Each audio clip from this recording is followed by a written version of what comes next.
Twice a year, TED holds this conference where thought leaders from around the world give some mind-blowing talks. Then TED sticks them online so you can watch them for free. Volunteers translate the videos, which means anyone can be inspired by the likes of Bill Gates, Malcolm Gladwell, or Jane Goodall. So what is TEDx? TEDx is a way for you to run a mini TED-style event in your own town. Hold talks around issues that matter to your community, free from corporate, political, and religious agendas.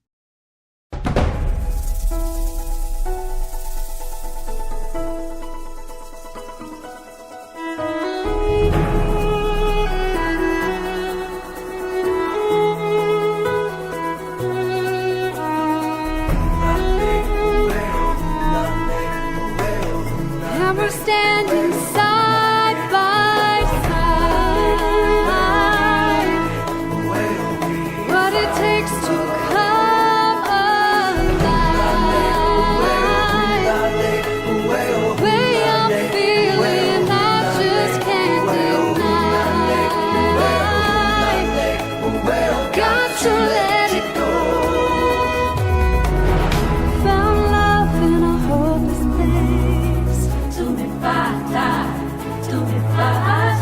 We found love in a hopeless place. My fancy way. Shine a light through an open door. Love and life I will divide. Turn away 'cause I need you more. Feel the heartbeat in my mind. The way I'm feeling, I just can't deny. But I got to let it go. We found love in a holy place. We found love in a holy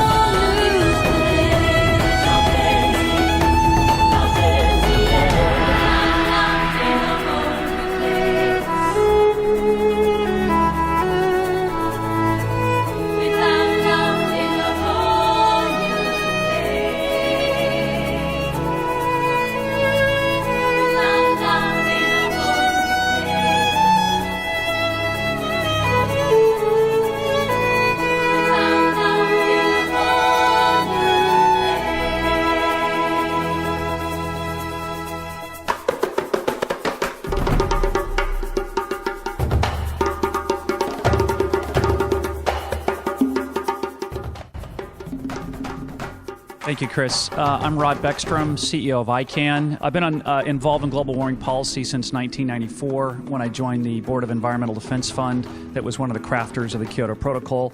And I want to support Stuart Brand's position. I've come around the last 10 years. I used to be against nuclear power. I'm now supporting Stuart's position softly from a risk management standpoint, agreeing that the risk of overheating the planet outweighs the risk of a nuclear incident, which certainly is possible and is a very real problem. Hi, I'm Alex. I just wanted to say I'm, first of all, the renewable energy's biggest fan. I've got solar PV on my roof.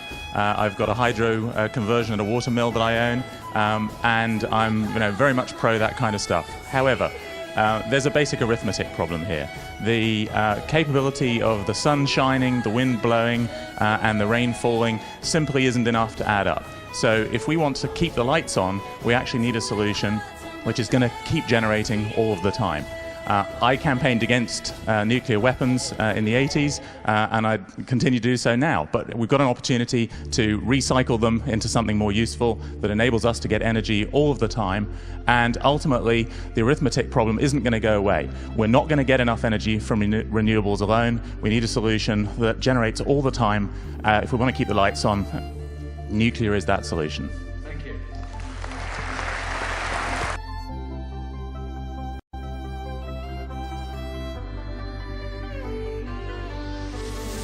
Hi, I'm David Fenton. I just want to say a couple quick things. The first is, be aware of the propaganda.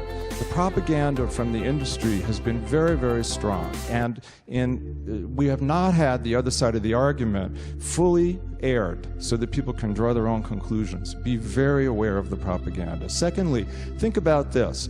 If we build all these nuclear power plants, all that waste is going to be on hundreds, if not thousands, of trucks and trains moving through this country every day.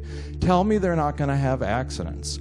Tell me that those accidents aren't going to put material into the environment that is poisonous for hundreds of thousands of years. And then tell me that each and every one of those trucks and trains isn't a potential terrorist target. Anyone else against? The last person who's in favor made the premise that we don't have enough alternative renewable resources, and our against proponent up here made it very clear that we actually do. And so the fallacy that we need this resource and we can actually make it in a time frame that is meaningful is not possible. I will also add one other thing. Ray Kurzweil and all the other talks, we know that the stick is going up exponentially. So you can't look at state-of-the-art technologies and renewables and say, that's all we have, because 5 years from now, it will blow you away what we will actually have as alternatives to this horrible, disastrous nuclear power.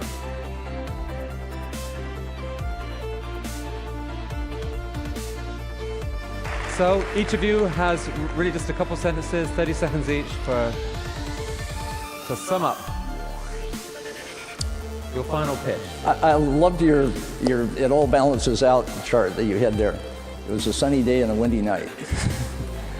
And just now in England, they had a cold spell. All of the wind in the entire country shut down for a week. None of those things were stirring. And they, as usual, had to buy nuclear power from France. 2 gigawatts comes through the channel. This keeps happening. The point on I used to worry about the 10,000 year factor. And the fact is we're going to use the nuclear waste we have for fuel in the 4th generation reactors that are coming along.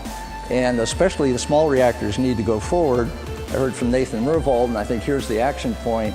It'll take an act of Congress to make the Nuclear Regulatory Commission start moving quickly on these small reactors, which we need very much here and in the world.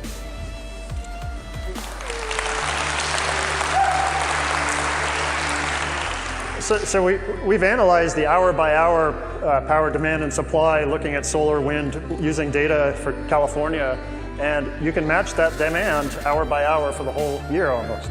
Now, with regard to the resources, we've developed the first wind map of the world from data alone at 80 meters. We know what the wind resources are. You can cover 15%.